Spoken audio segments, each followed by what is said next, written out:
Premier verset.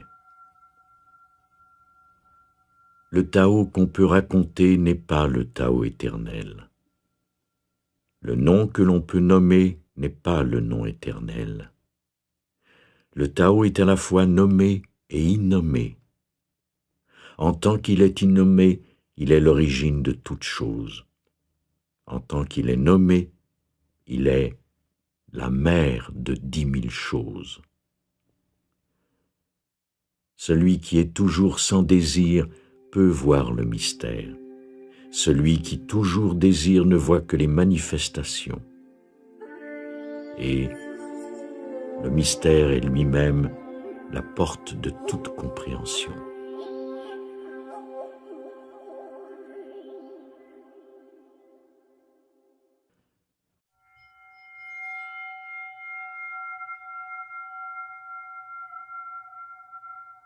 Deuxième verset. Sous le ciel, tous peuvent voir la beauté en tant que beauté, uniquement parce qu'il y a la laideur. Tous peuvent connaître le bien en tant que bien parce qu'il y a le mal. L'être et le non-être s'engendrent l'un l'autre. Le difficile voit le jour dans le facile, le long se définit par le court, le haut par le bas, l'avant et l'après vont main dans la main. Donc, le sage vit ouvertement avec cette apparente dualité et cette paradoxale unité. Le sage peut agir sans effort et enseigner sans dire un mot. Prenant soin des choses sans les posséder, il travaille, mais non pour les récompenses. Il accepte la compétition, mais non pour les résultats. Quand le travail est terminé, il est aussitôt oublié. C'est pourquoi il dure toujours.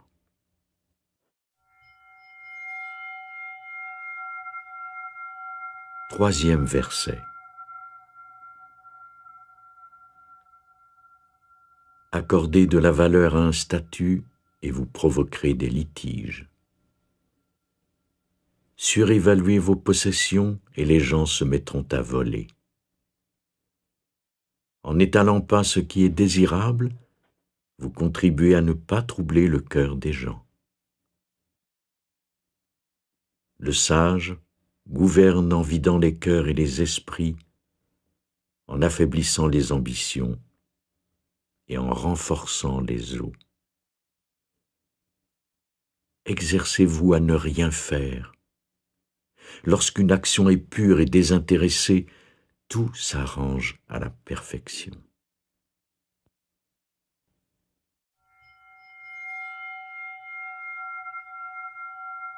Quatrième verset. Le Tao est vide, mais inépuisable, illimité, et l'ancêtre de toute chose. En lui, les arêtes effilées s'adoucissent, les nœuds entremêlés se défont, le soleil est adouci par un nuage, la poussière retombe. Il est caché mais toujours présent. Je ne sais qui lui a donné naissance. Il semble être l'ancêtre commun de tout, le père de toutes choses.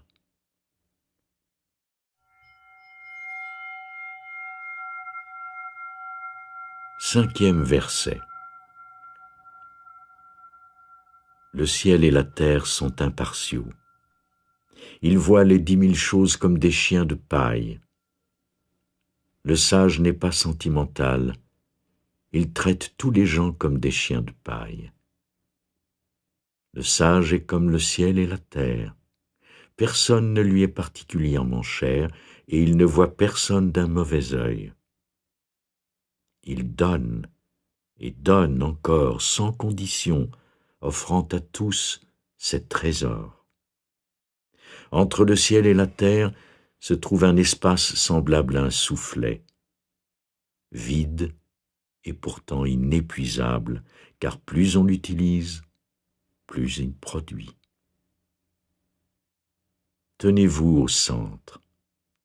L'homme a été créé pour demeurer assis en silence et trouver en lui la vérité.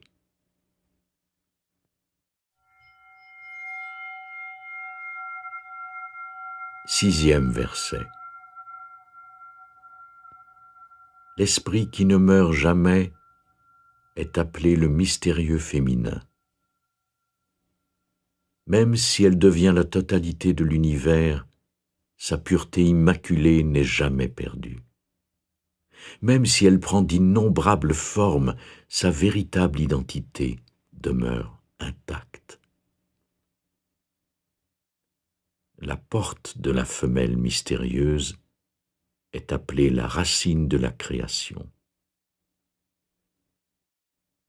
Écoutez sa voix, entendez son écho à travers toute la création.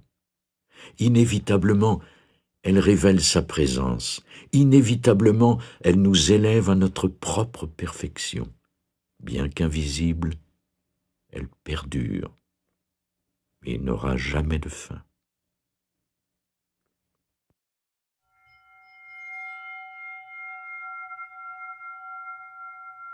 Septième verset. Le ciel est éternel, la terre perdure. Pourquoi le ciel et la terre ont-ils une durée éternelle? Parce qu'ils ne vivent pas seulement pour eux-mêmes. Voilà le secret de leur durée. Pour cette même raison, le sage se place derrière les autres et termine premier. Il demeure un témoin de la vie et donc il perdure. Comblez les besoins des autres et tous vos besoins seront comblés. C'est par l'action désintéressée que la satisfaction est atteinte.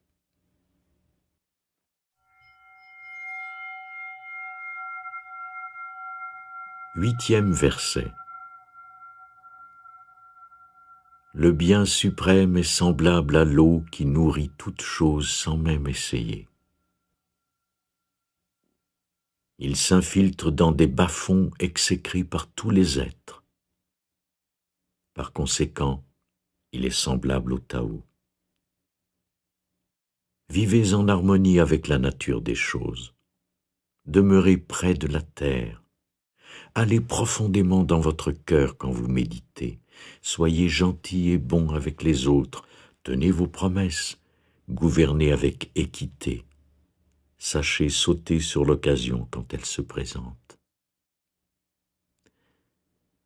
Celui qui vit en harmonie avec la nature ne va jamais à l'encontre du cours des choses. Il bouge en harmonie avec le moment présent, sachant toujours la vérité de ce qu'il faut faire.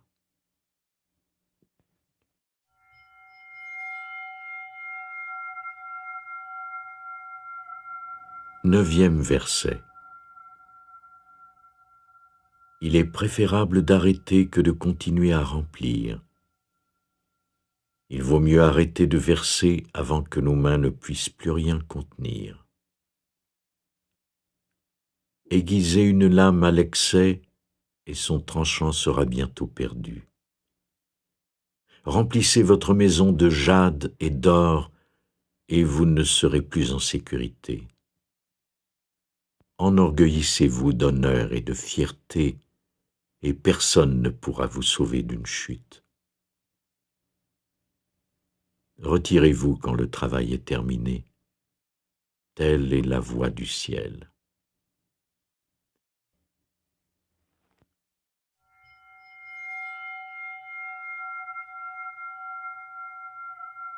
Dixième verset.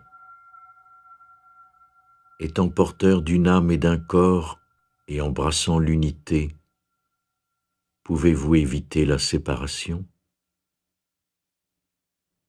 Pouvez-vous laisser votre corps devenir aussi souple que celui d'un nouveau-né?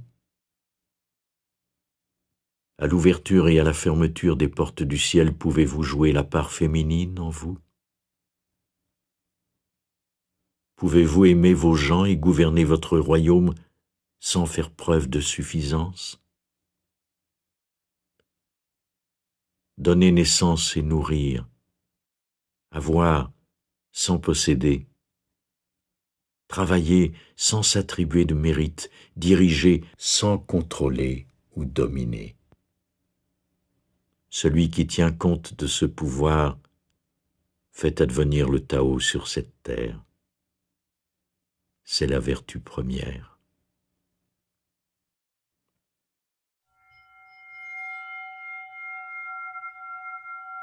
Onzième verset. 30 rayons convergent vers un même moyeu, mais c'est dans le trou, au centre de la roue, que la charrette trouve son usage. Façonner de l'argile pour en faire un récipient. C'est l'espace à l'intérieur qui le rend utile. Sculpter de magnifiques portes et fenêtres, mais la pièce est utile que si elle est vide. L'utilité de ce qui est dépend de ce qui n'est pas.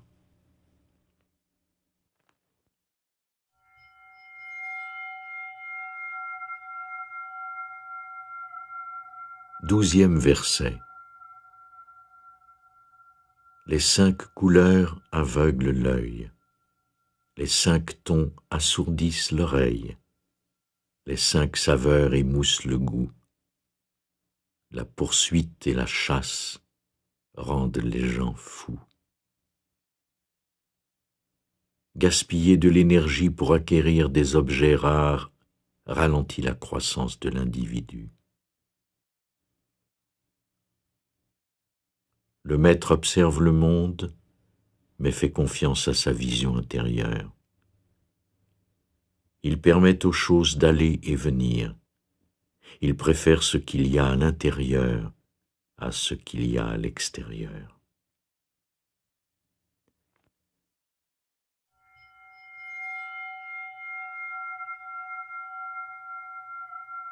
Treizième verset. Les faveurs et les disgrâces semblent alarmantes. Les rangs élevés vous affligent grandement. Pourquoi les faveurs et les disgrâces sont-elles alarmantes? Rechercher les faveurs d'autrui est dégradant, alarmante quand on les obtient, alarmante quand on les perd. Pourquoi les rangs élevés nous affligent-ils? La raison est que nous avons beaucoup de problèmes parce que nous avons un moi. Sans ce moi, quels problèmes pourrions-nous avoir? Le véritable moi de l'homme est éternel, et pourtant il pense « Je suis ce corps, et je vais bientôt mourir. » Si nous n'avions pas de corps, quelle calamité pourrions-nous craindre? Celui qui se voit en toutes choses est fait pour être le gardien du monde. Celui qui s'aime comme il aime chacun est fait pour être le maître du monde.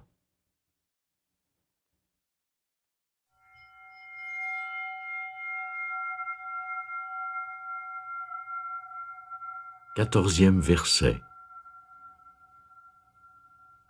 Ce qu'on ne peut voir, on l'appelle invisible. Ce qu'on ne peut entendre, on l'appelle inaudible.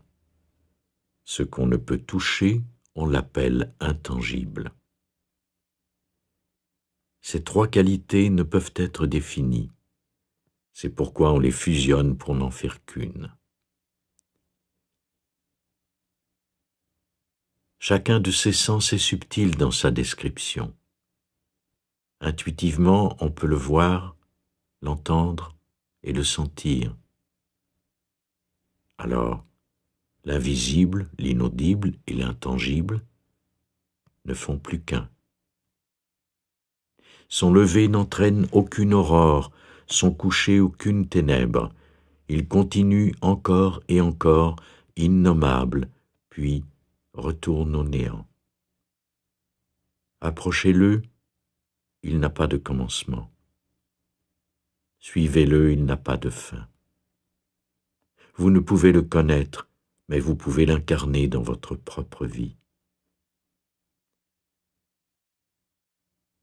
Découvrir comment les choses ont toujours été, c'est être en harmonie avec la voix.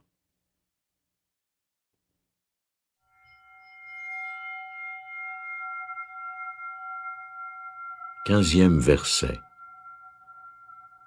Les maîtres anciens étaient profonds et subtils. Leur sagesse était insondable. Elle était indescriptible. On ne peut que les décrire vaguement par leur apparence. Attentifs comme des hommes qui traversent un ruisseau gelé. Alertes comme des hommes conscients du danger. Simples comme du bois que personne n'a sculpté. Creux comme une grotte. Toujours prêts à céder comme la glace sur le point de fondre. Informes comme de l'eau boueuse.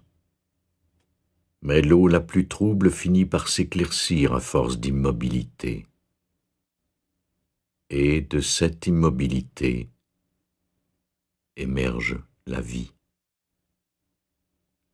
Celui qui détient le Tao ne veut pas de la satiété, mais précisément parce qu'il n'est jamais rassasié, il peut demeurer comme la graine cachée, sans se précipiter vers un mûrissement trop hâtif.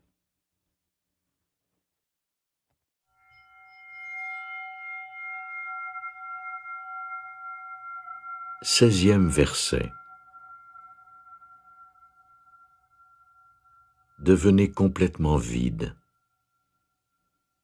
Laissez votre cœur être en paix. Au milieu des va-et-vient incessants du monde, observez comment les fins deviennent des débuts. Les choses fleurissent une à une, mais finissent toutes par retourner à la source, à ce qui est et ce qui sera. Retourner à l'origine, c'est trouver la paix. Trouver la paix, c'est accomplir sa destinée. Accomplir sa destinée, c'est être constant.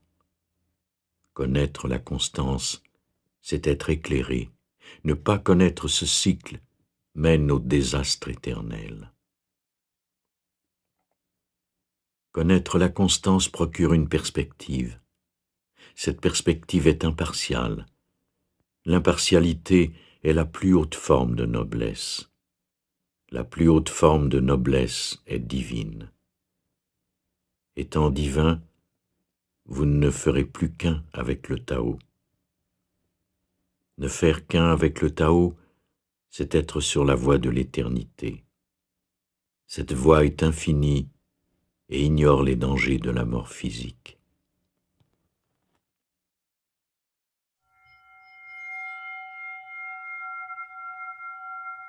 Dix-septième verset. Sous la gouverne du plus grand dirigeant, le peuple se rend à peine compte de son existence. Puis vient un dirigeant qu'ils aiment et louangent. Puis en vient un autre qu'ils craignent. Puis un autre qu'ils méprisent et défient. Quand un dirigeant ne fait confiance à personne, personne ne lui fait confiance. Le plus grand des dirigeants parle peu. Il ne dit rien sans réfléchir. Il travaille pour autrui et ne laisse aucune trace. Quand tout est fini, le peuple dit « C'est nous qui avons tout fait ».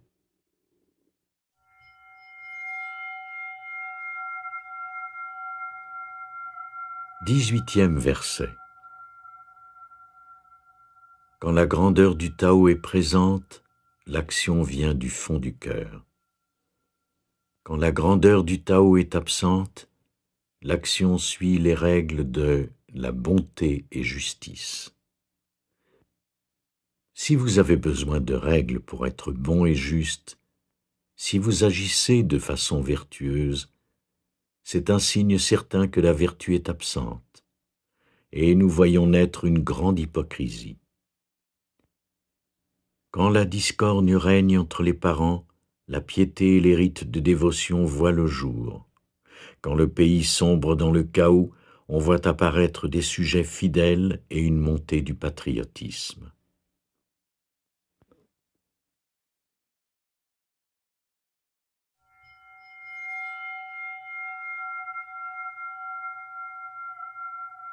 Dix-neuvième verset.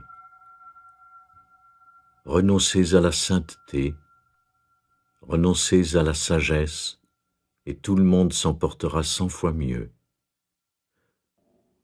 Rejetez la moralité et la justice, et les gens prendront les bonnes décisions. Rejetez le travail et le profit, et il n'y aura plus de voleurs. Toutes ces choses ne sont que des formes extérieures, elles ne se suffisent pas à elles-mêmes. Il est plus important de voir la simplicité, de prendre conscience de sa propre nature, de se libérer de l'égoïsme et de tempérer ses désirs.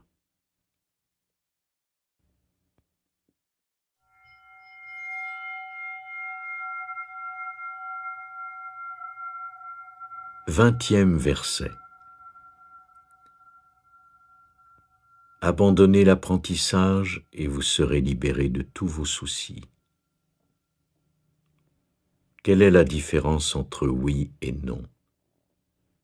Quelle est la différence entre le bien et le mal? Dois-je craindre ce que les autres craignent? Dois-je avoir peur du manque quand il y a abondance? Dois-je avoir peur des ténèbres quand la lumière brille partout?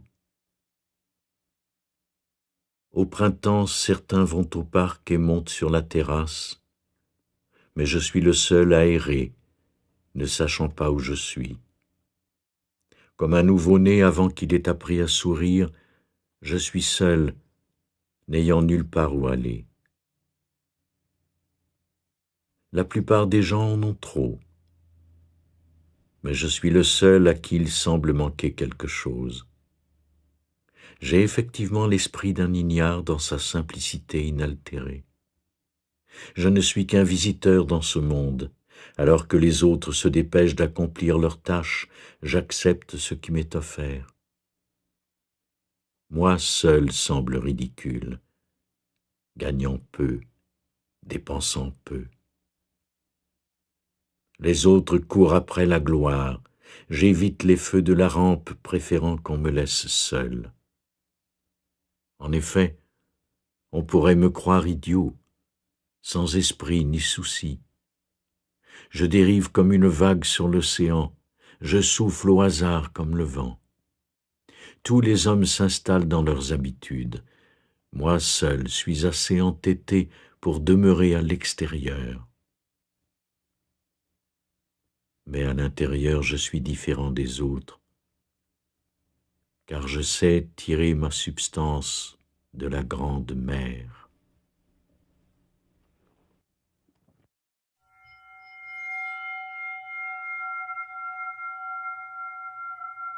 Vingt-et-unième verset.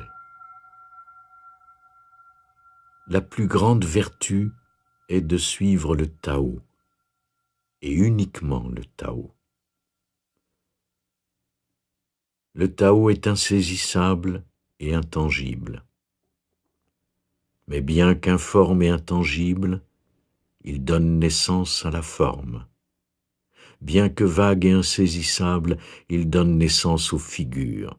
Bien que sombre et obscur, il est l'esprit, l'essence, le souffle de vie de toute chose. Au cours des âges, son nom a été préservé afin de rappeler le commencement de toute chose. Où ai-je appris comment était toute chose à leur commencement? J'ai regardé en moi-même et vu ce qu'il y avait en moi.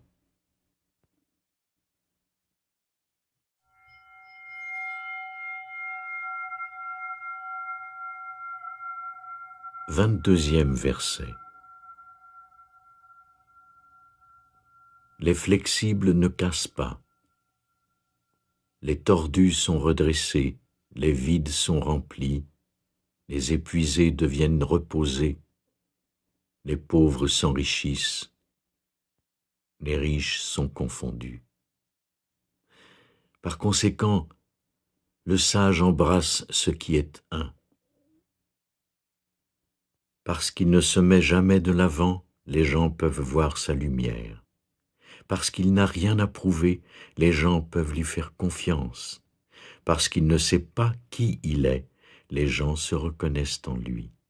Parce qu'il n'a aucun objectif en tête, tout ce qu'il fait est couronné de succès. Celui qui a dit que les flexibles ne cassent pas ne s'est pas trompé. Si vous avez vraiment atteint le stade de l'unicité, tout affluera vers vous.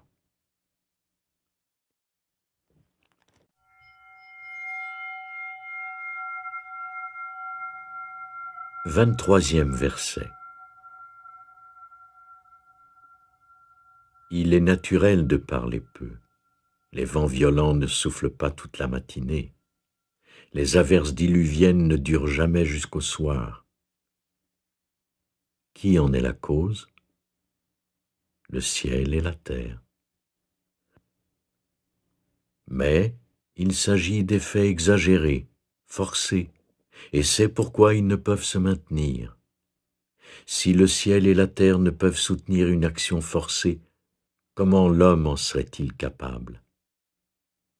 Ceux qui suivent la voie ne font qu'un avec la voie. Ceux qui suivent la bonté ne font qu'un avec la bonté. Ceux qui s'écartent de la voie et de la bonté ne font qu'un avec l'échec. Si vous vous conformez à la voie, son pouvoir circulera en vous. Vos actions deviendront celles de la nature, vos façons de faire celles du ciel. Ouvrez-vous au Tao et faites confiance aux réponses qui vous viendront naturellement. Alors, tout rentrera dans l'ordre.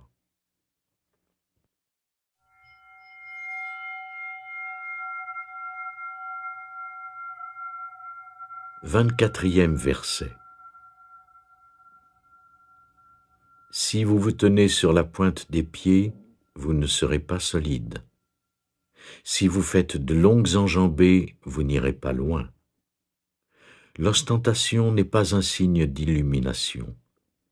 La vantardise ne donne aucun résultat. Celui qui fait preuve de suffisance n'est pas respecté. Celui qui se vante ne durera pas. Tous ces comportements sont odieux et de mauvais goût.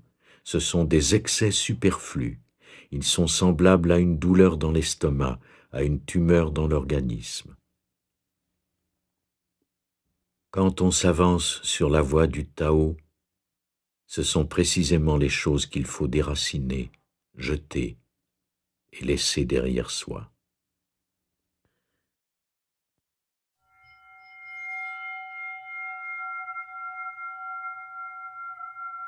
« 25e verset.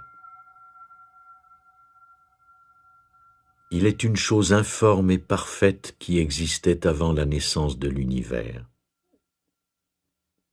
Elle est sereine, vide, solitaire, toujours pareille à elle-même, infinie, éternellement présente. C'est la mère de l'univers. À défaut d'un meilleur nom, je l'appelle le Tao. Je l'appelle la grandeur. La grandeur est sans borne. Sans borne, elle est éternellement en mouvement. Étant en mouvement, elle revient constamment. Par conséquent, la voie est grande, le ciel est grand, la terre est grande, les gens sont grands. Donc, pour connaître l'humanité, vous devez comprendre la terre. Pour connaître la terre, vous devez comprendre le ciel. Pour connaître le ciel, vous devez comprendre la voie. Pour connaître la voie, vous devez comprendre la grandeur qui est en vous.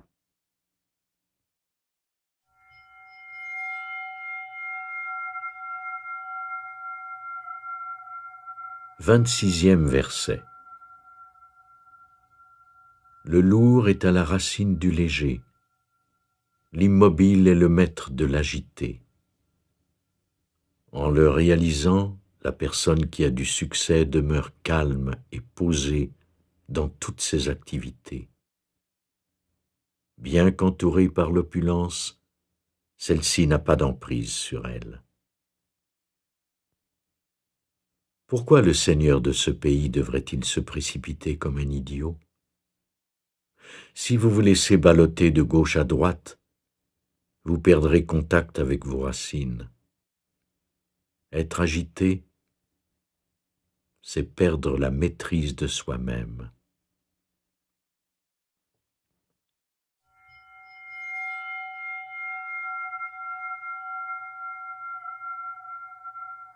Vingt-septième verset. Celui qui connaît la vérité se déplace sans laisser de traces, s'exprime sans causer de tort et donne sans compter. Quand il ferme une porte, personne ne peut l'ouvrir, même si elle n'a pas de verrou. Quand il lit quelque chose, personne ne peut le délier, même s'il n'utilise pas de corde.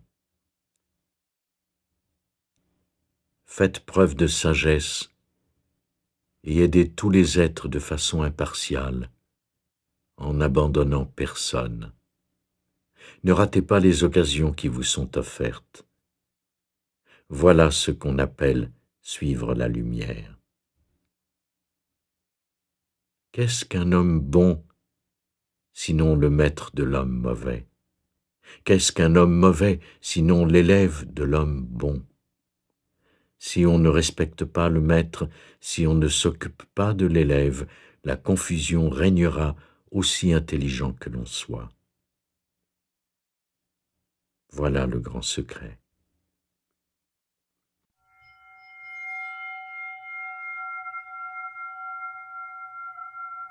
Vingt-huitième verset. Ayez la force d'un homme, mais gardez les préoccupations d'une femme. Soyez une vallée sous les cieux, et la vertu constante ne vous abandonnera pas. Vous deviendrez à nouveau comme un enfant. Apprenez à connaître le blanc sans rejeter le noir. Soyez la trame du monde. Être la trame du monde signifie avancer constamment dans la voie de la vertu, sans jamais s'en écarter, puis retourner à nouveau à l'infini. Celui qui comprend les splendeurs tout en demeurant humble agit en conformité avec la puissance éternelle. Être la fontaine du monde signifie vivre dans l'abondance d'une vie vertueuse. Quand l'informe prend la forme d'un objet, ses qualités premières demeurent dans l'objet. Si vous conservez vos qualités premières, vous pouvez gouverner n'importe quoi. Mais rappelez-vous que le meilleur gouverneur est celui qui gouverne le moins.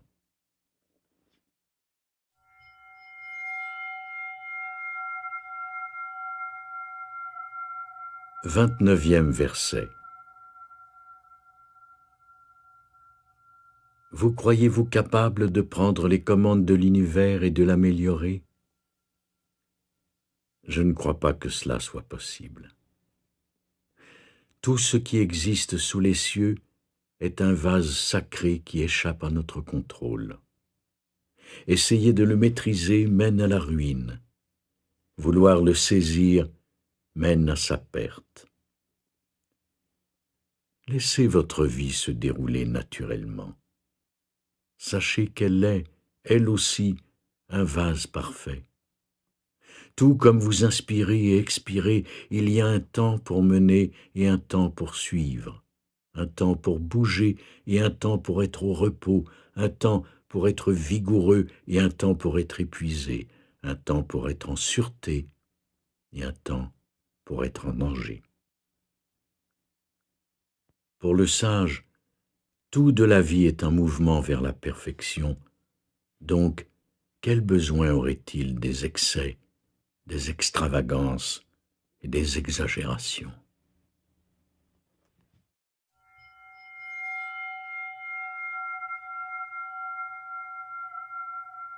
30e verset.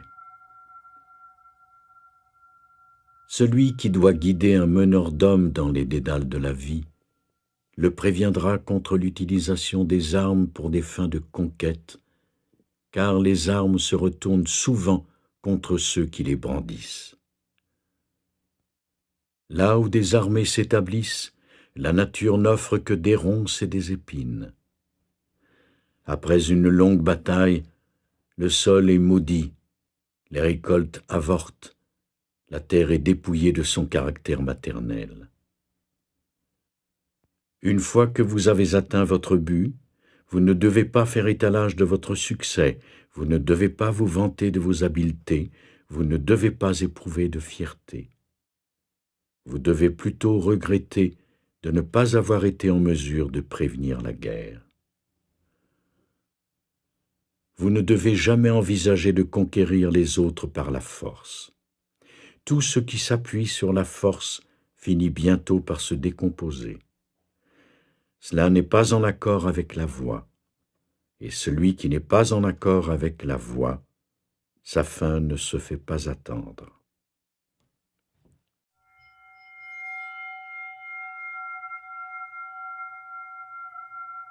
Trente-et-unième verset. Les armes sont les outils de la violence. Tous les hommes de bien les détestent. Par conséquent, les disciples du Tao ne les utilisent jamais. Les armes sont au service du mal. Ce sont les outils de ceux qui s'opposent à la sagesse de la règle. Utilisez-les uniquement en dernier recours. L'homme de bien chérit par-dessus tout la paix et la tranquillité, et pour lui, même une victoire n'est pas une raison de se réjouir. Celui qui pense que le triomphe est une belle chose a la volonté de tuer, et celui qui a la volonté de tuer ne doit jamais régner sur le monde. C'est un bon signe quand ce qu'il y a de plus noble dans la nature de l'homme prend le dessus. C'est un mauvais signe quand ce qu'il y a de plus bas l'emporte. Le massacre des masses nous remplit de chagrin et de tristesse. Chaque victoire est un enterrement.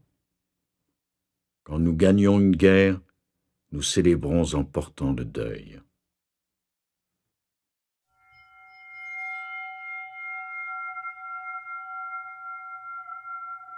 Trente-deuxième verset. Le Tao éternel n'a pas de nom. Bien que simple et subtil, personne dans le monde ne peut le maîtriser. Si les rois et les seigneurs pouvaient le harnacher, les 10 000 choses obéiraient tout naturellement. Le ciel et la terre se réjouiraient en faisant tomber une douce rosée. Tout le monde vivrait en harmonie, non en raison d'un décret officiel, mais par le fait de leur propre bonté. Une fois que l'entier est divisé, les parties ont besoin d'un nom. Or, il y a déjà suffisamment de noms. Sachez quand vous arrêtez. Sachez reconnaître quand la raison impose des limites pour éviter un péril. Les rivières et les ruisseaux naissent de l'océan, et toute la création est née du Tao. Tout comme les cours d'eau retournent se jeter dans l'océan, toute la création retourne se jeter dans le Tao.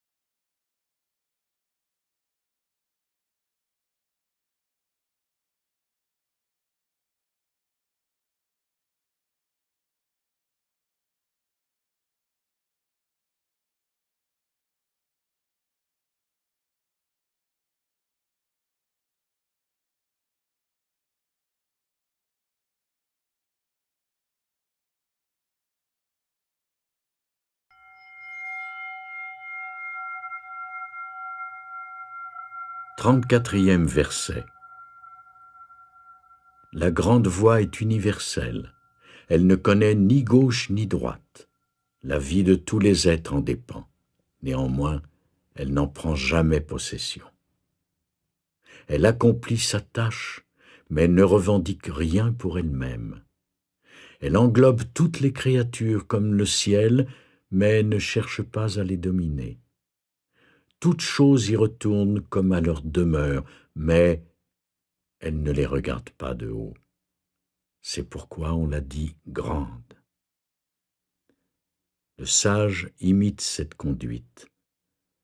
En ne se réclamant pas de la grandeur, le sage parvient à la grandeur.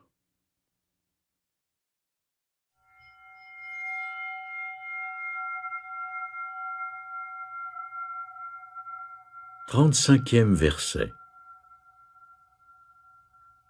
Tous les hommes iront vers celui qui s'en tient à l'unicité. Ils accourent vers elle sans en encourir aucun mal, car en elle, ils trouvent paix, sécurité et bonheur. La musique et la bonne chère sont des plaisirs éphémères, et pourtant les gens s'en contentent. Comme les plaisirs de ce monde sont fades et insipides quand on les compare au Tao. Quand on le cherche, il n'y a rien à voir. Quand on l'écoute, il n'y a rien à entendre. Quand on s'en sert, il est inépuisable.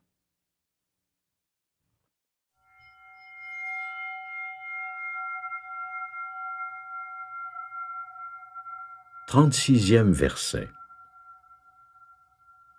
Si vous désirez contenir quelque chose, vous devez délibérément le laisser prendre de l'expansion. Si vous désirez affaiblir quelque chose, vous devez délibérément le laisser prendre des forces. Si vous désirez éliminer quelque chose, vous devez délibérément le laisser prospérer. Si vous désirez vous éloigner de quelque chose, vous devez délibérément en permettre l'accès. Cette leçon est appelée la sagesse de l'obscurité. Le doux survivra au fort, l'obscur survivra à l'évidence. Le poisson ne peut quitter les fonds marins et les armes d'une nation ne doivent pas être exhibées.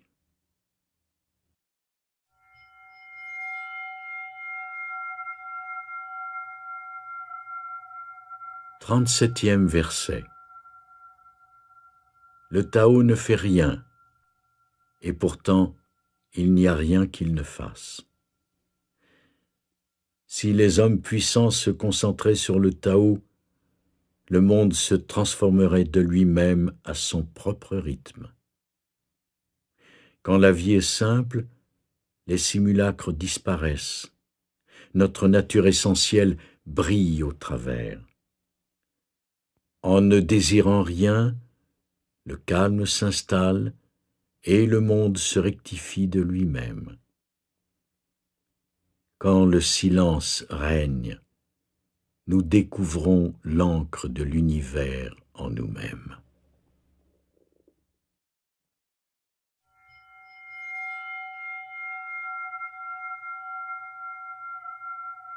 Trente-huitième verset. Un homme vraiment bon n'est pas conscient de sa bonté. C'est pourquoi il est bon. Un insensé essaie d'être bon, c'est pourquoi il ne l'est pas. Le maître ne fait rien et pourtant il n'y a rien qu'il ne fasse. L'homme ordinaire est toujours en train de faire des choses et pourtant il lui reste toujours quelque chose à faire. La plus grande vertu est d'agir de façon désintéressée. La plus grande bonté est de donner sans condition. La plus grande justice est de voir sans préférence. Quand le Tao est perdu, apparaît la bonté. Quand la bonté est perdue, apparaît la moralité. Quand la moralité est perdue, apparaît le rituel. Le rituel est l'écorce de la vraie foi, le commencement du chaos. Le grand maître suit sa propre nature et non les pièges de la vie. Il est dit, il demeure avec le fruit, non avec la mousse. Il demeure avec le ferme, non avec l'inconsistant. Il demeure avec la vérité, non avec le faux.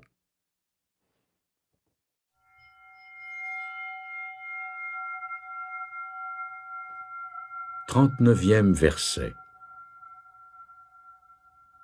Ces choses du passé sont issues de l'unité. Le ciel est entier et clair, la terre est entière et ferme, l'esprit est entier et plein. Ces 10 000 choses sont entières et le pays se tient droit. Tout cela découle des vertus de l'intégrité. Lorsque l'homme interfère avec le Tao, le ciel se noircit, la terre s'épuise, l'équilibre est compromis, des espèces entières disparaissent. Par conséquent, la noblesse est ancrée dans l'humilité. Ce qui est élevé est basé sur ce qui est en bas. C'est pourquoi les nobles se disent seuls, dépourvus et sans mérite. Les pièces d'un chariot sont inutiles à moins qu'elles n'opèrent en fonction du tout. La vie d'un homme n'apporte rien à moins qu'il ne vive en accord avec l'univers. Jouer son rôle en harmonie avec l'univers, voilà la véritable humilité. En fait, trop d'honneur signifie absence d'honneur. Il n'est pas sage de resplendir comme du jade et de résonner comme un carillon vide.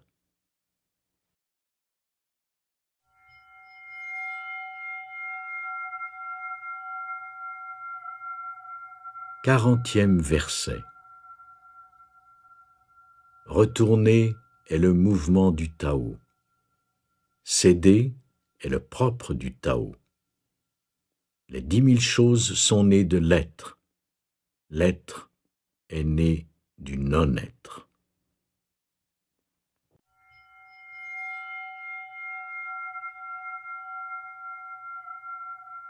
Quarante-et-unième verset. Un grand érudit entend parler du Tao et se met aussitôt à le pratiquer. Un érudit moyen entend parler du Tao et en retient certaines choses et en oublie d'autres. Un érudit inférieur entend parler du Tao et se tord de rire. Sans ce rire, ce ne serait pas le Tao. Il y a donc des dictons constructifs à ce sujet. La voie de l'illumination semble obscure, aller de l'avant donne l'impression de retraiter, la voie facile semble difficile, la véritable puissance semble faible, la véritable pureté semble ternie, la véritable clarté semble enveloppée de ténèbres, le plus grand art semble grossier, le plus grand amour semble indifférent, la plus grande sagesse semble enfantine. Le Tao est caché et sans nom. Lui seul nourrit et apporte la satiété à toute chose.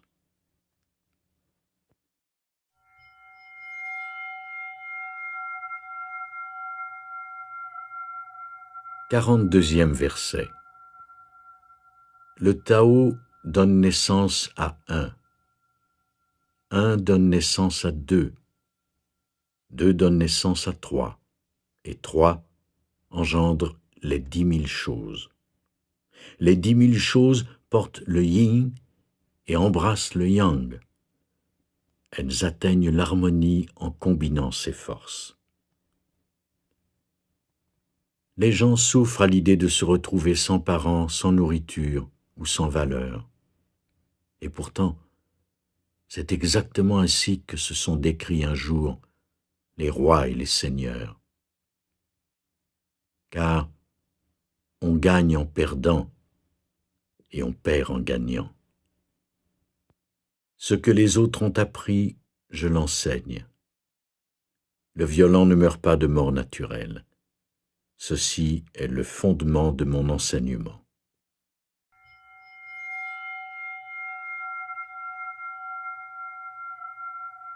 Quarante-troisième verset. La plus douce des choses l'emporte sur la plus dure de toutes. Ce qui est sans substance pénètre là où il n'y a pas d'espace. De là, j'ai appris la valeur de la non-action.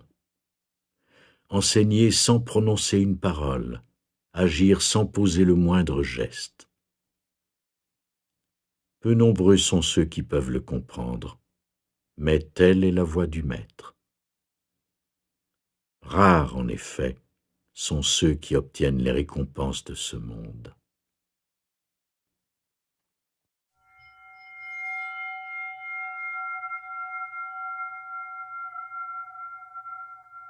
Quarante-quatrième verset. Qu'est-ce qui vous tient le plus à cœur, ce que vous êtes ou ce qu'on dit de vous? Qu'est-ce qui vous apporte le plus, ce que vous êtes ou ce que vous possédez? Je dis que vos gains vous causent plus de problèmes que vos pertes. L'amour est le fruit du sacrifice. La prospérité est le fruit de la générosité. Un homme satisfait n'est jamais déçu. Celui qui sait quand s'arrêter est à l'abri du péril. C'est à cette seule condition que vous durerez.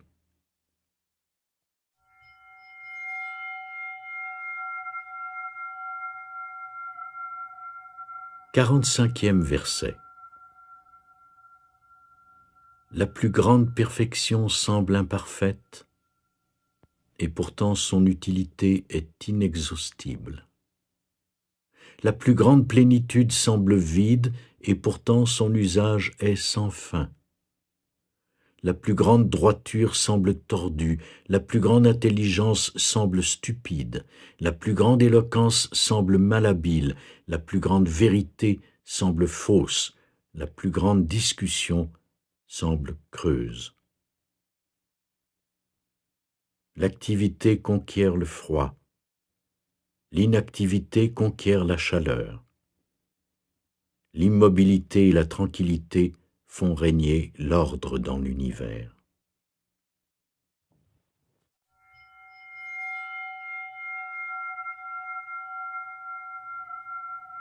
Quarante-sixième verset. Quand le monde est sur la voie, les chevaux finissent leur jour à labourer les champs. Quand le monde s'écarte de la voie, on se met à élever des chevaux de bataille dans les campagnes.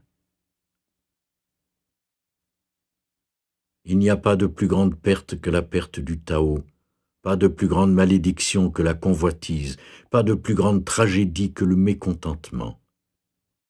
La pire erreur est de toujours en vouloir davantage.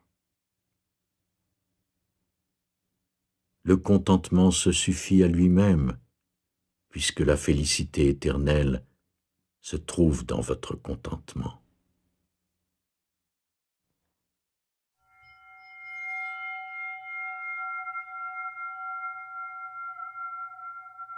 Quarante-septième verset. Sans franchir le seuil de la porte, découvrez le monde. Sans jeter un regard par la fenêtre, peut-être verrez-vous les voies du ciel. Car plus on s'éloigne, moins on sait. Par conséquent, le sage ne s'aventure pas, et pourtant il sait. Il ne regarde pas, et pourtant il nomme. Il ne s'acharne pas, et pourtant il atteint l'achèvement.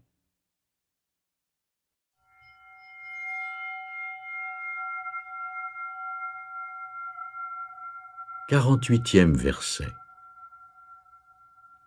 Apprendre consiste à accumuler quotidiennement. La pratique du Tao consiste à réduire quotidiennement, à réduire et à réduire encore jusqu'à ne rien faire. Quand on ne fait plus rien, il n'y a rien qu'on ne fasse. La vraie maîtrise s'acquiert en laissant les choses suivre leur cours et non en les entravant.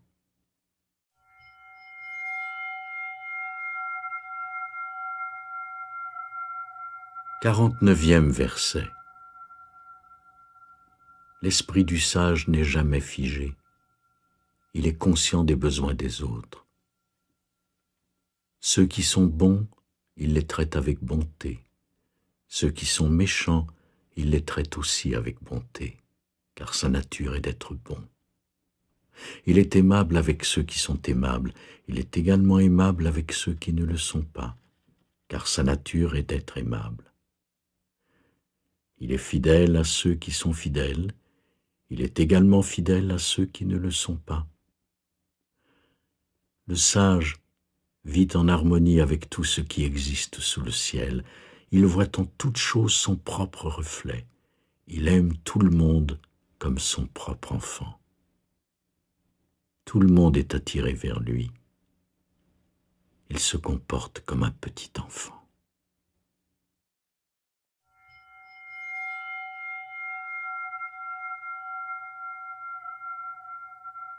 50e verset. Entre la naissance et la mort, 3 sur 10 sont des disciples de la vie. 3 sur 10 sont des disciples de la mort. Et ceux qui ne font que passer entre la naissance et la mort sont eux aussi au nombre de 3 sur 10. Pourquoi en est-il ainsi? Parce qu'ils s'accrochent à la vie et se cramponnent à un monde éphémère. Mais il y en a 1 sur 10, dit-on, qui est si sûr de la vie que les tigres et les buffles sauvages s'écartent de son chemin. Les armes se détournent de lui sur le champ de bataille, les rhinocéros n'ont aucun endroit où l'encorner, les tigres n'ont aucun endroit où planter leurs griffes, et les soldats n'ont aucun endroit où le transpercer de leur épée. Pourquoi en est-il ainsi? Parce qu'il demeure en ce lieu où la mort ne peut entrer. Prenez conscience de votre essence, et vous serez témoin de la fin qui n'a pas de fin.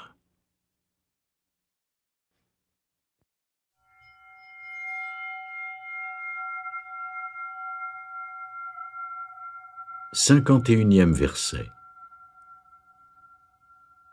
La voix relie tous les êtres vivants à leur source. Elle émerge à la vie, inconsciente, parfaite, libre, prend possession d'un corps physique et laisse les circonstances le compléter.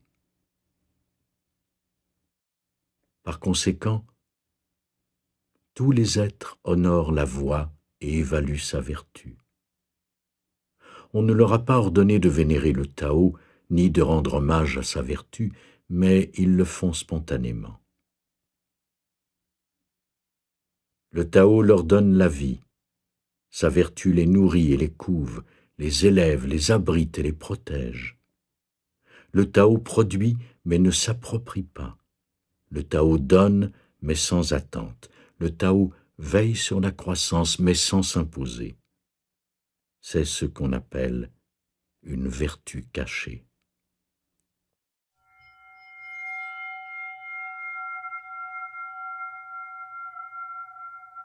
« 52e verset. Tout ce qui existe sous le ciel a un même commencement. Ce commencement est la mère du monde. Ayant connu la mère, nous avons pu connaître ses enfants. Ayant connu ses enfants, nous devons retourner à la mère et ne plus la quitter. Ne dites rien, surveillez vos sens et votre vie sera bien remplie. Ouvrez la bouche, soyez constamment affairés, et il n'y aura bientôt plus d'espoir. Voir ce qui est petit est appelé clarté. Demeurer flexible est appelé force. En usant de votre rayonnement, vous pouvez retourner à la lumière et vous éviter bien des malheurs. C'est ce qu'on appelle la pratique de la lumière éternelle.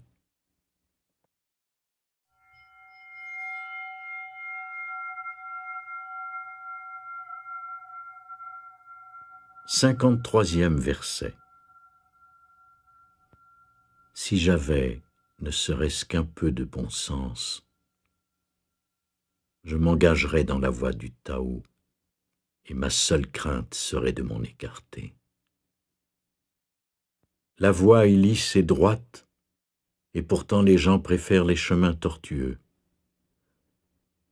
C'est pourquoi la cour est corrompue, les champs sont laissés en friche, les greniers à blé sont vides. Se vêtir avec magnificence, porter une épée effilée, se gaver de nourriture et de boissons, accumuler des richesses jusqu'à ne plus savoir quoi en faire, c'est agir comme un voleur. Je dis que ce faste obtenu aux dépens des autres est semblable aux fanfaronnades des brigands après un pillage. Cela n'est pas la voie du Tao.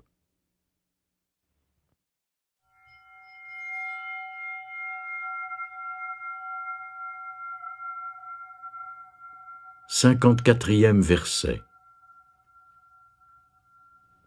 Celui qui a planté ses racines dans le Tao ne sera jamais déraciné. Celui qui embrasse le Tao ne s'en éloignera jamais. Les générations honorent continuellement les générations. Cultivée en soi, la vertu devient réalité. Cultivée dans sa famille, la vertu devient débordante.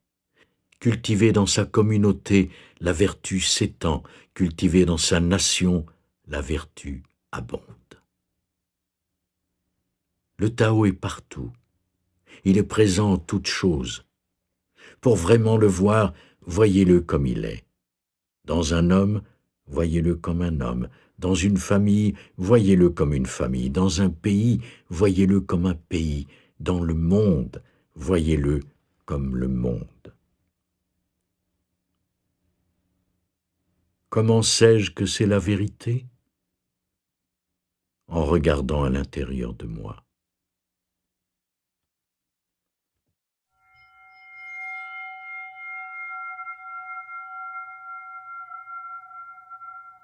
« 55e verset. Celui qui est en harmonie avec le Tao est semblable à un nouveau-né. Les insectes mortels ne le piqueront pas. Les animaux sauvages ne l'attaqueront pas. Les oiseaux de proie ne fondront pas sur lui. Ses os sont fragiles, ses muscles sont souples, et pourtant sa poigne est ferme. Il n'a pas connu l'union de l'homme et de la femme, mais il est néanmoins entier. Sa virilité est accusée. Il crie durant tout le jour sans s'enrouer. L'harmonie est parfaite. Connaître l'harmonie, c'est connaître ce qui ne change pas. Connaître ce qui ne change pas, c'est être éclairé. Les choses qui sont en harmonie avec le Tao demeurent. Celles qui croissent sous la contrainte de la force finissent toujours par se faner. Cela n'est pas le Tao. Et tout ce qui est contre le Tao cesse bientôt d'exister.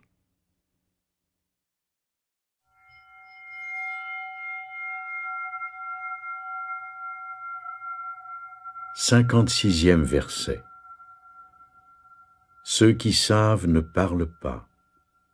Ceux qui parlent ne savent pas. Bloquez toutes les voies. Fermez votre bouche, barrez l'accès à vos sens, émoussez votre tranchant, dénouez vos liens, adoucissez votre éclat, laissez retomber votre poussière. Telle est l'union première, l'étreinte secrète. Celui qui connaît ce secret ne se laisse émouvoir ni par l'amour, ni par l'aversion, ni par les profits, ni par les pertes, ni par les honneurs, ni par la honte. Il est bien au-delà des soucis des hommes, et pourtant, ces mêmes hommes le chérissent. Tel est conséquemment l'état suprême de l'homme.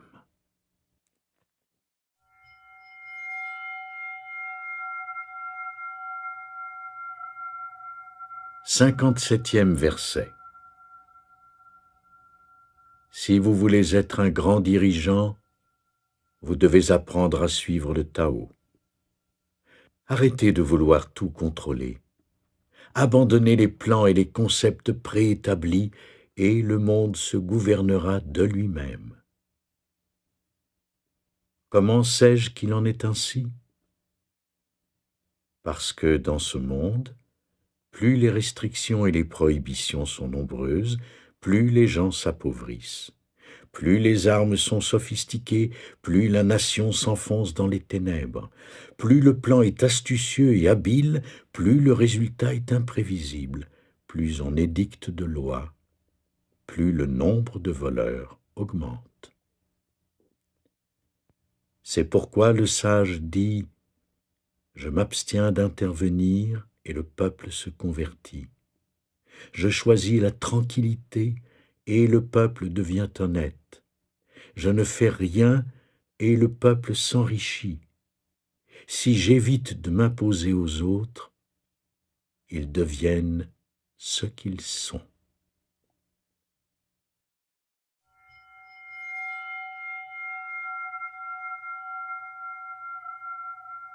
58e verset.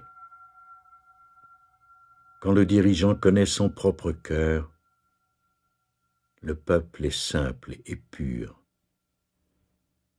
Quand il se mêle à la vie du peuple, celui-ci devient agité et troublé.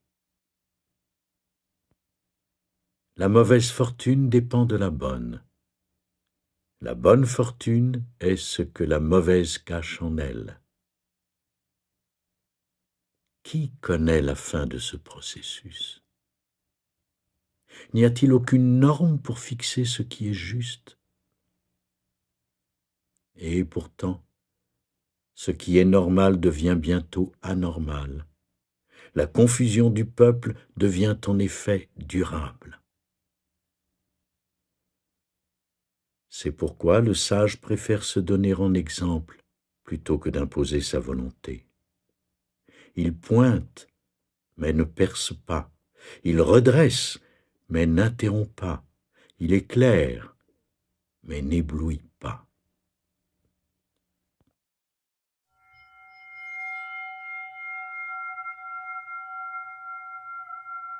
« 59e verset. Pour gouverner le peuple et servir la nature, rien ne surpasse l'esprit d'économie et la modération.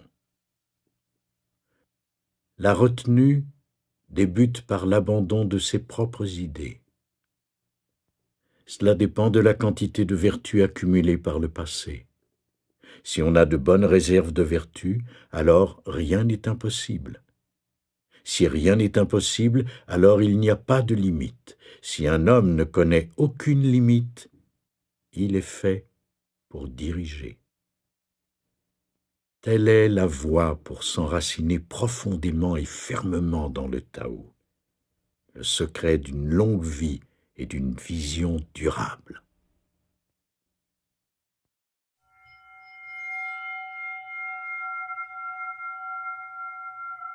« 60e verset. On gouverne un grand pays comme on fait griller un petit poisson. Piquez-le trop souvent et vous l'abîmerez. Approchez l'univers avec le Tao et le mal n'aura plus aucun pouvoir. Ce n'est pas que le mal ne sera plus puissant, mais son pouvoir ne servira plus à blesser les autres. Non seulement ne blessera-t-il plus les autres, mais le sage en sera, lui aussi, protégé. Si seulement le souverain et son peuple s'abstenaient de se faire du mal, tous les bienfaits de la vie s'accumuleraient dans le royaume.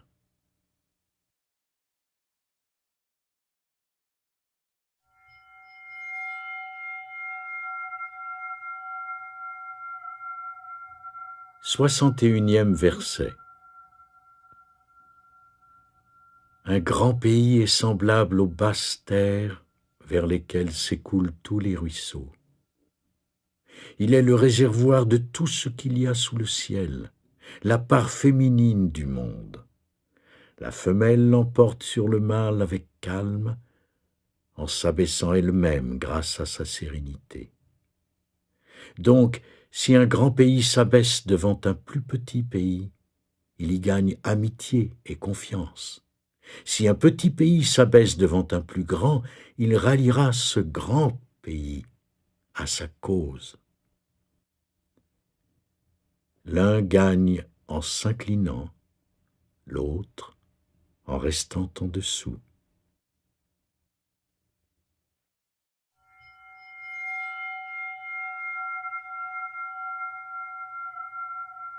Soixante-deuxième verset.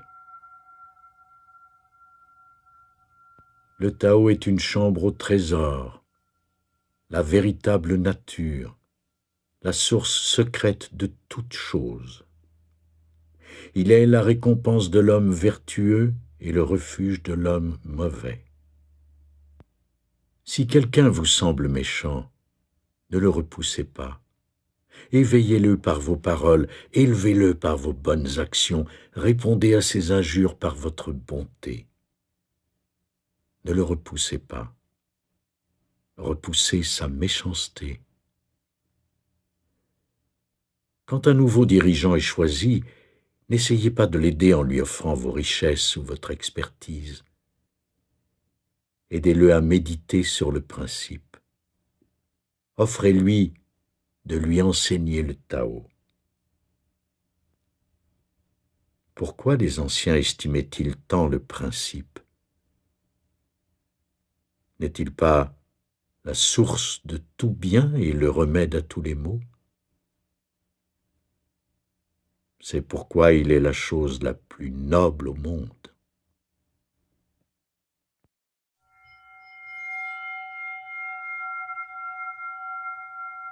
Soixante-troisième verset. Pratiquez la non-action. Travaillez sans vous affairer. Goûtez ce qui est sans saveur. Magnifiez ce qui est petit. Multipliez ce qui est rare.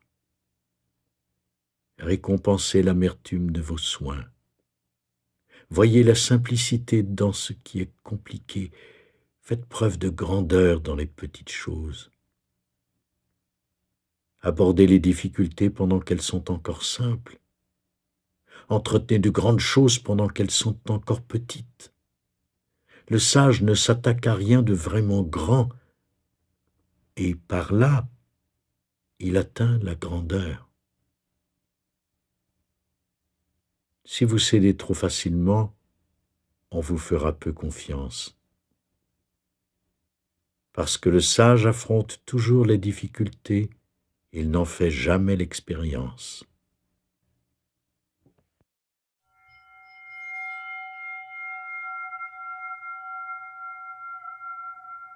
Soixante-quatrième verset. Ce qui est au repos est facilement manipulable. Ce qui ne s'est pas encore manifesté peut facilement être évité. Ce qui est fragile se brise facilement. Ce qui est petit se disperse facilement. Agissez avant que les choses ne prennent forme. Occupez-vous d'elles avant que le désordre ne s'installe. Rappelez-vous, un arbre dont le tronc remplit les bras d'un homme n'était au départ qu'une graine. Une tour de 9 étages a débuté par la pose d'une brique. Même un voyage de 1000 lieues commence par un premier pas. Agissez et vous le détruirez. Saisissez-le et vous le perdrez. Le sage pratique le non-agir, et c'est pourquoi il n'est pas d'effet. Il ne saisit pas, et c'est pourquoi il ne perd pas. Les gens échouent en général lorsqu'ils sont sur le point de réussir. Donc, soyez aussi attentifs à la fin qu'au début, et vous ne connaîtrez pas l'échec. Le sage ne chérit pas ce qui est difficile à atteindre. Il ne collectionne pas les objets précieux, il a appris à ne pas s'attacher aux idées. Il aide les 10 000 choses à trouver leur propre nature, mais il ne s'aventure pas à les mener par le bout du nez.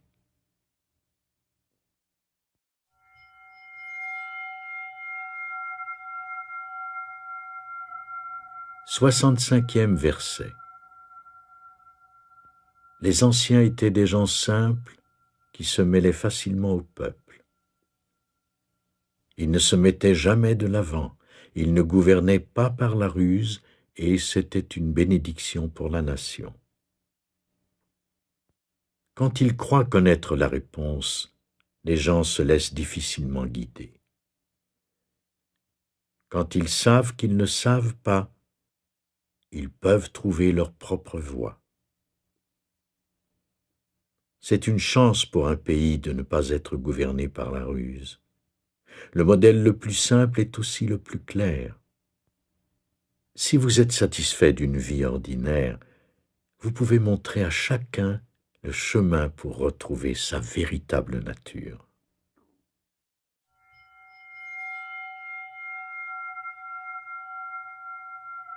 « 66e verset.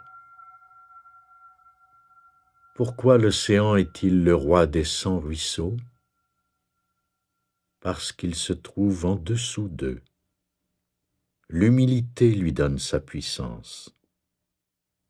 Par conséquent, ceux qui désirent un poste au-dessus des autres doivent parler avec humilité. Ceux qui désirent diriger doivent suivre. C'est pourquoi, quand un sage se tient au-dessus du peuple, le peuple ne sent pas peser sur lui le poids du sage. Et quand le sage se tient devant le peuple n'en souffre pas. Le sage demeure en dessous pour que le monde ne se fatigue pas de l'exalter. Il demeure un serviteur afin que le monde ne se fatigue jamais d'en faire son roi.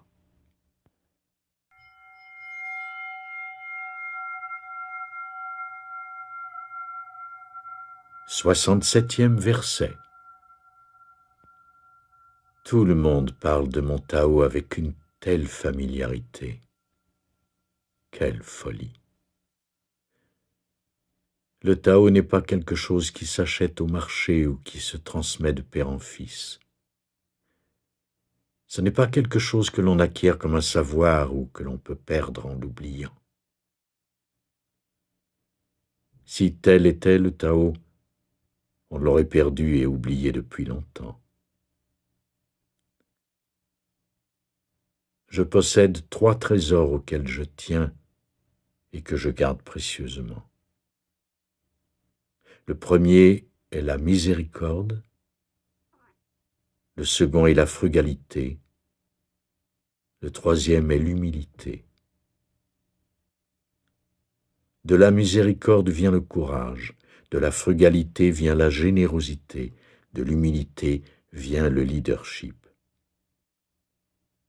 Celui qui est audacieux sans être indulgent, qui est libéral sans être frugal, qui va de l'avant sans être humble, marche à la mort. L'amour l'emporte sur ses adversaires, car ses défenses sont imprenables. Quand le ciel veut protéger quelqu'un, est-ce qu'il lui envoie une armée? Non. Il le protège de son amour.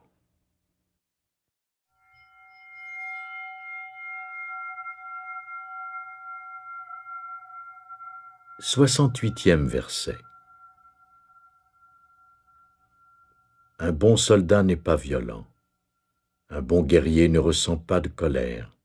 Les vrais gagnants ne luttent pas, les bons employeurs sont au service de leurs employés, le meilleur dirigeant obéit à la volonté du peuple. Telle est la vertu de la non-compétition. C'est la vertu de celui qui ne lutte pas, mais qui se sert de la force des autres. Cela est connu depuis les temps anciens comme l'ultime union avec le ciel.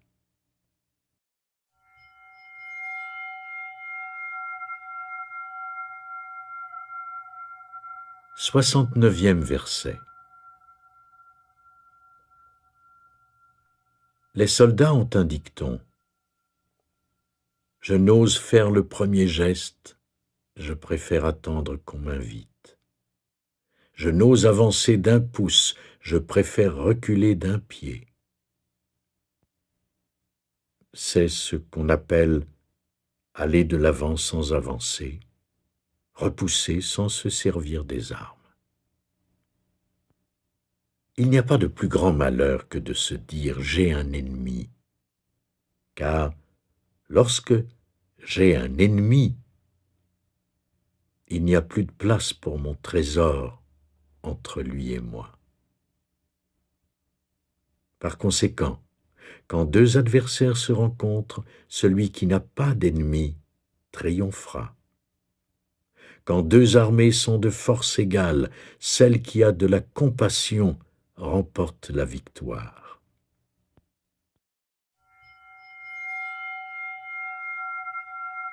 « 70e verset. Mes enseignements sont très faciles à comprendre et très faciles à mettre en pratique. Pourtant, rares sont ceux qui les comprennent et plus rares encore ceux qui les mettent en pratique. Mes paroles ont un ancêtre, mes bonnes actions ont un Seigneur, mais comme les gens l'ignorent, ils ne me connaissent pas. C'est pourquoi le sage s'habille sobrement, même si son intérieur est rempli de pierres précieuses.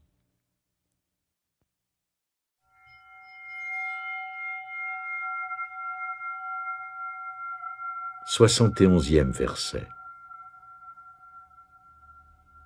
Connaître l'ignorance est une force.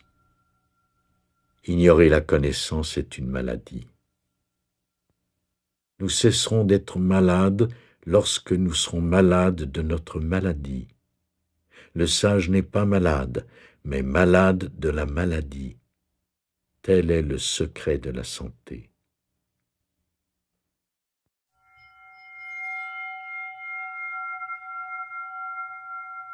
« 72e verset. Quand le peuple ne redoute rien, le désastre n'est pas loin.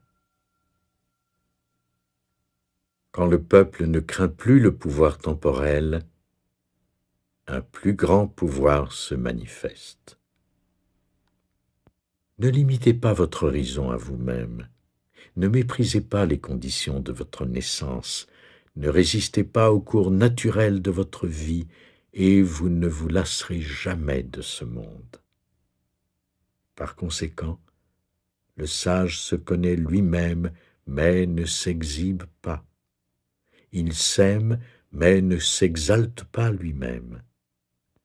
Il préfère ce qui est à l'intérieur à ce qui est à l'extérieur.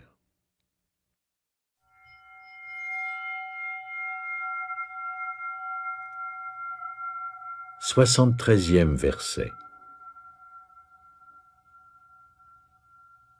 Une action intrépide contre les autres mène à la mort. Une action intrépide en harmonie avec le Tao mène à la vie. Ces deux actions sont parfois bénéfiques et parfois nuisibles. C'est la voie du ciel de conquérir sans lutter. Il ne parle pas et pourtant il répond. Il ne demande pas et pourtant il pourvoit à tous nos besoins. Il ne se presse pas et pourtant tout est accompli à temps. Le filet du ciel attrape tout. Ses mailles sont grossières, mais rien ne s'en échappe.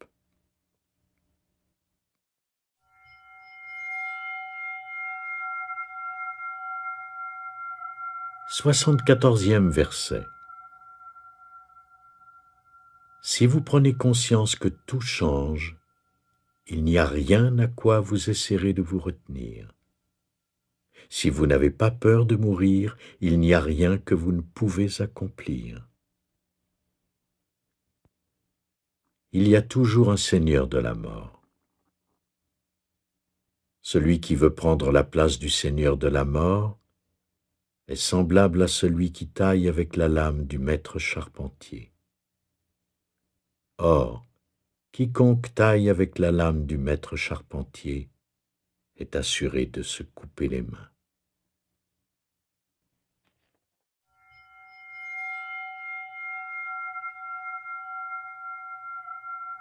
« 75e verset. Quand les impôts sont trop élevés, le peuple crie famine. Quand le gouvernement décide de tout, le peuple perd courage.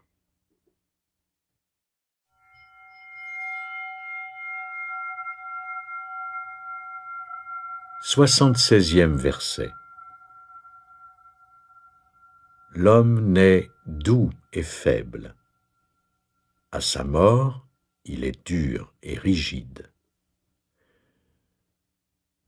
Toutes choses, y compris l'herbe et les arbres, sont molles et flexibles lorsqu'elles sont en vie, sèches et cassantes lorsqu'elles sont mortes.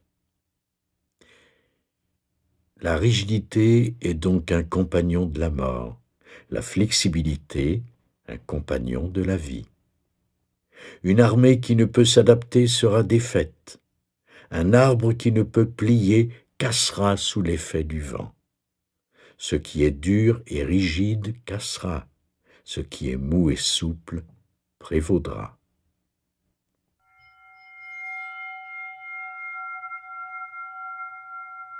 « 77e verset. La voix du ciel agit comme celui qui fabrique un arc. Elle rabaisse ce qui est haut et relève ce qui est bas.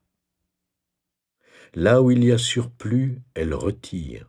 Là où il y a manque, elle ajoute. Le Tao de la race humaine est à l'opposé. Il ôte aux indigents pour donner à ceux qui ont des surplus. Il dépouille le nécessiteux pour servir celui qui en a trop. Seul celui qui possède le Tao offre ses surplus aux autres. Quel homme possède plus qu'il n'en a besoin et donne ses surplus au monde? Seul l'homme du Tao. Le maître n'arrête jamais de donner car ses richesses sont infinies. Il agit sans attente, réussit sans s'en attribuer le mérite et ne se croit pas meilleur que les autres.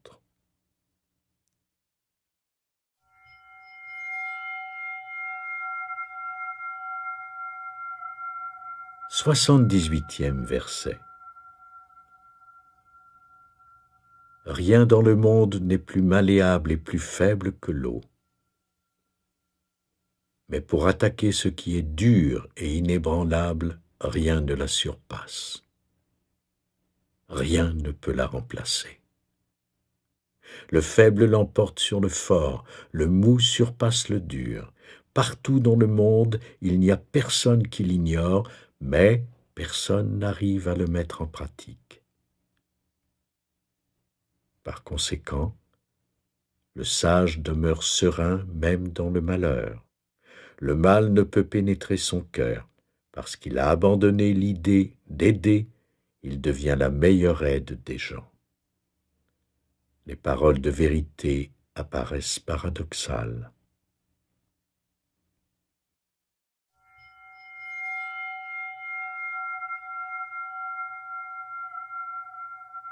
« 79e verset. Après une violente dispute, le ressentiment demeure. Que peut-on y faire? Être satisfait de ce que l'on a est finalement toujours ce qu'il y a de mieux. Quelqu'un doit prendre le risque de traiter celui qui l'insulte avec bonté, sinon l'hostilité ne fera jamais place à la bienveillance. C'est pourquoi le sage donne toujours sans attente. Celui qui possède la véritable vertu cherche constamment à donner. Celui qui ne possède pas la véritable vertu cherche constamment à recevoir. À celui qui donne échoit la plénitude de la vie. À celui qui prend, il n'est donné qu'une main vide.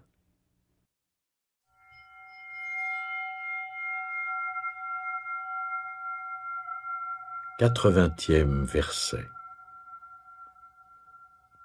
Imaginez un petit pays ayant peu d'habitants. Ils ont des armes, mais ils ne s'en servent pas. Ils jouissent du travail de leurs mains et ne perdent pas leur temps à inventer des machines pour alléger leur labeur. Ils prennent la mort au sérieux et ne voyagent pas loin. Comme ils aiment énormément leur chez-soi, les voyages ne les intéressent pas. Bien qu'ils aient des bateaux et des charrettes, personne ne les utilise. Ils se satisfont d'une nourriture saine, de vêtements pratiques et de maisons douillettes, et veillent à préserver leur mode de vie. Même s'ils habitent près de leurs voisins, qu'ils peuvent entendre le chant de leurs coqs et les aboiements de leurs chiens, ils vieillissent et meurent en laissant les autres en paix.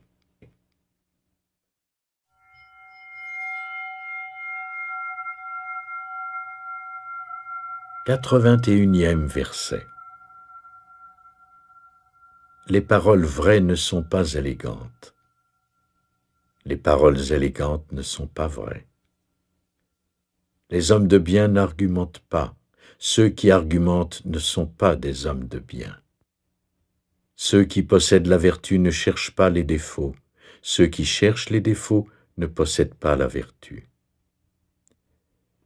Les sages n'accumulent pas les richesses, mais donnent tout ce qu'ils possèdent aux autres. Plus ils possèdent, plus ils donnent. Le ciel fait le bien et ne nuit à personne. Le sage l'imite, agissant pour le bien de tous, en ne s'opposant à personne.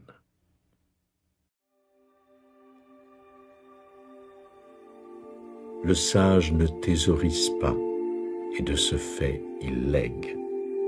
Plus il vit pour les autres, plus grande est sa vie. Plus il donne aux autres, plus grande est son abondance.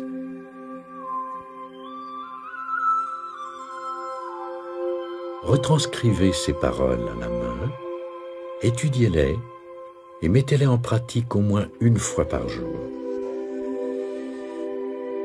Vous stimulerez ainsi la circulation du Tao dans votre vie et le monde des 10 000 choses. Namasté.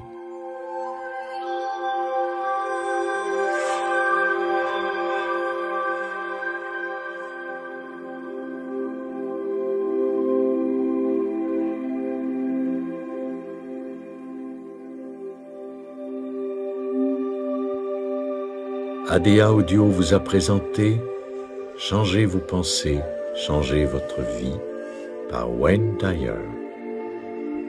À la narration Vincent Davy. Traduction Christian Allais. Adaptation Geneviève Lacasse. Réalisation, musique et enregistrement Louis Lachance, assisté de Nicolas Pinard.